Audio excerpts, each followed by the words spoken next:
I hate intros, Attack on Titan Season 3. Most of the gang are reunited and make up the new Levi squad. They're all staying together in a cabin isolated from everybody else. Eden has been practicing transforming and controlling his Titan. He's trying to learn how to get hard so he can plug the hole in Maria. Pedo Nick is the one who revealed Krista's identity as Historia Reis, and he said that she might know more secrets about the wall. Pedo Nick dies, and Zoe thinks it was the military police who tortured and killed him because he was working with the scouts and revealed this information. They are then forced to leave because military police put a freeze on all scout activity and raid the cabin shortly after they flee. Levi squad end up heading over to Trost District to try and find out who's behind this. Armin and John pose as Historia and Eden, and they end up getting abducted. Armin is violated, and it's rough on him because we all know that he's saving himself for Eden, but I don't know, I kind of ship him with the molester. Are you telling me there's no chemistry here? Mikasa is Mikasa, breaks in, secures them, and restrains the assailants. Levi is watching over the cart carrying Eden and Historia when he starts talking about a mass murderer named Kenny the Ripper who killed over 100 soldiers. Levi had lived with him as a kid and he's suspicious that he might be the one behind this. Levi fails his perception check, his soldiers are ambushed, killed, and he comes face to face with Kenny.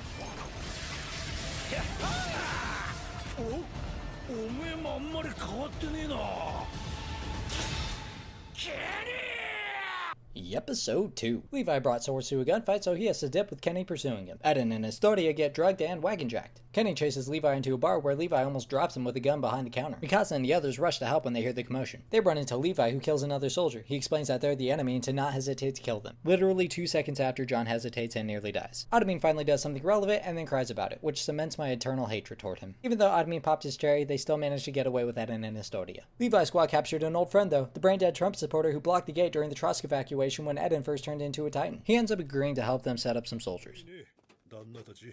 Levi tries out torturing people for the first time, and Zoe is eager to help. After being tortured and misled, Sans ends up revealing that the Reis family is actually the true royal family, which is why they wanted Historia. Kenny finds out about the Trump supporter helping Levi, so he kills him. But the Trump supporter's son, Flegel Reeves, was nearby and sees it. The others come to the conclusion that Historia's father Rad must be the one behind this, and that's where they were taken. Episode 3. We come in with a bit of backstory on Historia. She was raised on a farm with her mom, who was always reading books and never spoke to her. One day, Historia seeks affection from her. My guess is she wasn't reading parenting books because her reaction wasn't exactly ideal. But it turns out Historia kinda likes this, which makes her a masochist, which makes her a great match for Annie, which makes this a love square, and I ship it all. As long as somebody's getting action, because we all know Eden's not going to with Mikasa hanging around. Historia's mom finally talks to her for the first time, but I guess that was too much small talk because she doesn't come back for years. After Wall Maria falls, she meets her father for the first time, and her mom is killed by Kenny. Kenny's gonna kill her too, but her dad suggests sending her away instead, and that's when she gets the name Krista Lenz. Back to the present, Rad is explaining that the Reis family is the actual royal line and that she's gonna be the one to save humanity. Over to Zoe, who explains that when a Titan eats somebody with Titan powers like Eden or Reiner's, they revert back to a human and they take on the power that the victim possessed. Zoe tells Edwin about the royal line being fake, and Edwin plans to enthrone Historia and overthrow the current government. Edwin is then framed for the murder of the Trump supporter. The last scene is Levi's squad planning on how to get to Eden when they hear soldiers approaching. Episode 4. The soldiers approaching are actually some familiar faces from Season 1. We have the justice-seeking Marlowe, who wants to stop corruption, and Annie's roommate, Hitch. Armin is used as bait, because that's all he's good for, while Mikasa and Levi subdue them. Man, what a shame it would be if one of them got startled and shot Armin, putting him into a coma for the rest of the show. Things wouldn't be the same. You know, like in the best way possible. Edwin is being held in the capital and beaten for information. Flegel is running from the military police and has no sense of direction, so Zoe has to save him. Back over to the captives, who realize the government isn't being entirely honest, so Marlowe wants to help. John tests them to make sure that they're loyal and then agrees to let them help attack a checkpoint to get information. Flegel uses himself as bait to expose the military police to a handful of citizens that were loyal to his father. This makes them rally behind Flegel. Levi's starting to get the hang of torturing people when they hear more people coming. And in the last couple of scenes, Edwin is brought before the king to find out what he's being charged with. Episode 5. During the trial for Edwin, he explains that if Walrose falls, then civil war inside Walsina is unavoidable because of the lack of food. So they need the scouts in order to retake Wall Maria for humanity to have a chance. But they don't really care about any of that, they just want to kill Edwin and destroy the scouts, so they sentence him to death. As they're preparing to carry out the execution, they get word that Walrose has been breached. Pixies gives the order to get the refugees inside of Walsina and to save as many people as possible. But the higher-ups stop him and give the order to shut the gates instead because of what Edwin had just predicted about civil war. This was actually a false report fabricated by Pixies to see how the higher-ups would handle it. Because they wanted to sacrifice the refugees, Darius comes in with his soldiers to help overthrow the government. All of the interior police are restrained by Darius's men. The people who were approaching Levi's squad last episode was actually Zoe to give them the news that they've been cleared of charges and that they're free again. Back over to Eden, who dreams of being like Sneaky and then wakes up in what appears to be a sex dungeon from 50 Shades of Gay. Oh, and Historia is there too. Episode 6. Historia and her father fondle Eden's back to release his memories. Eden sees his dad's memories of fighting as a Titan and then injecting Eden and turning him into a Titan. After he turned into a Titan, he ate his dad, and that's how he got his Titan powers and was able to turn back into a human. Historia also got memories back from her childhood of her half-sister Freda caring for her. Grisha, Eden's father, had eaten Freda to get her power and then killed the rest of the Reis family. Now it's assumed that this power was passed on to Eden because he ate his dad. Kenny shows up and is ordered by Reis to guard against any soldiers who come. We got some more sexual frustration that was subliminally and possibly subconsciously expressed. Edwin gets his soldiers together to go rescue Eden, but is too far, so Levi's squad goes ahead to stop Reis and Kenny. We also find out that Kenny is possibly a relative to Mikasa because they have the same last name. Side note, Mikasa, Kenny, and Levi have all had power spikes, like when Mikasa kills the kidnapper attacking Eden as a child.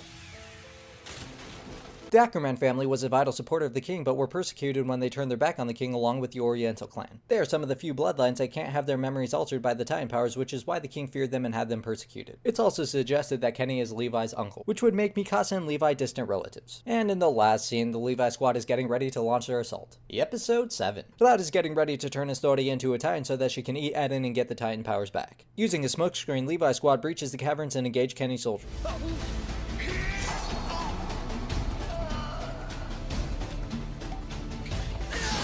Zoe's hurt and gets thrown into a wall. Kenny gets injured by Levi during the fight, so they have to fall back and regroup. Kenny overhears that the Reis bloodline are the only ones who can fully harness the Titan power, so he gets mad because he wanted to take it. In response to this, he decides to release Eden to give him a fighting chance, and states whoever wins gets the Titan power. But Eden doesn't transform because he wants to sacrifice himself in hopes that Historia will be able to save humanity. Historia asks why they didn't save humanity using the power before, but he claims that the only way to know is by obtaining the memories that come with the power. I guess she's not having any of that answer because she breaks the serum and Judo tosses the douche across the room. She goes to release Eden, but while doing this, Rod licks the serum off the ground. Apparently you just need to lick a drop. I don't know why they're running around with this big ass syringe if that's the case, but he transforms in the last scene. Episode 8. Levi's squad can't get through a net because Kenny's soldiers are camping the other side, but they find an opening in the roof that lets him slip by. They get to Eden and help Historia get him free. Rod's Titan is actually bigger than the Colossal Titan and starts to collapse the cavern. It looks hopeless, but Eden uses a bottle labeled plot armor to transform into a Titan and harden his skin to create a barrier stopping the roof from collapsing on everybody. They meet up with Edwin and everybody goes back to Walsina to discuss what to do about the massive Titan literally face rolling toward the district. They explain everything to Zoe about how even if a race has the founding Titan power inside of Eden, they are still controlled by the First King's will and won't help humanity against the Titans. Which is why Eden's dad stole the power so that he could help Eden liberate humanity from the First King's will. Historia is given the news that she's going to be queen to give the public the story that the actual heir took back the throne from an imposter.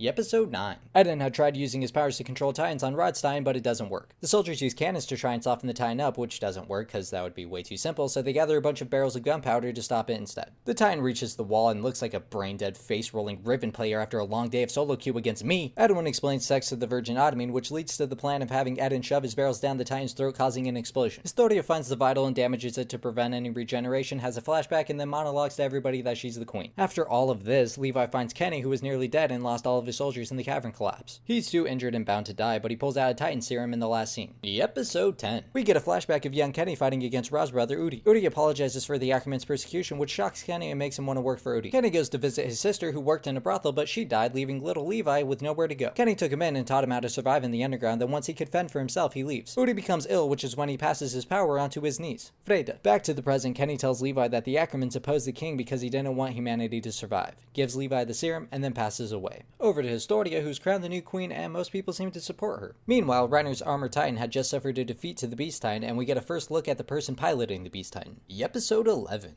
Since Eden learned how to get hard, they can use his powers to set up traps to kill Titans without anybody having to fight. Eden remembers that when he was seeing his dad's memories, he saw Keith Shardides, who is the one who trained them. They all go to talk to Keith to find out what he knows. He explains that he met Eden's dad outside the wall and brought him inside. Grisha couldn't remember anything but his name and that he's a doctor. Tyler One's Titan is found and killed by Keith right before he gets cucked by Grisha when he marries Eden's mom, who Keith was in love with. When Wal Maria falls, he helps Grisha find Eden and they both learn about Eden's mom. This is what makes Grisha want to pass the power on to Eden so that he can avenge his mom. Keith tried to follow them but only found Eden passed out and carried him back to the shelter. Side note, the reason Eden's gear had malfunctioned in training was because Keith had tampered with it, but it was clear that wasn't going to be enough to stop Eden. Episode 12. Edwin decides to entrust the serum Kenny had with Levi and tells him that they're counting on him to decide when to use it. Levi tries talking Edwin into sitting out the mission to retake Wal Maria but gets shot down. The rest is pretty much filler content of them talking about the last 4 months since the Colossal Titan's second appearance. John and Eden get into a fight, Levi finishes it.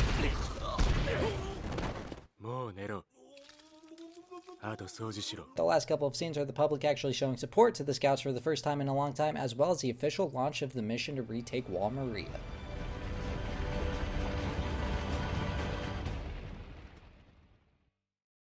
Edwin decides to trust he had with Levi and tells him that he Wal Maria, but is that they're Cannon tells him to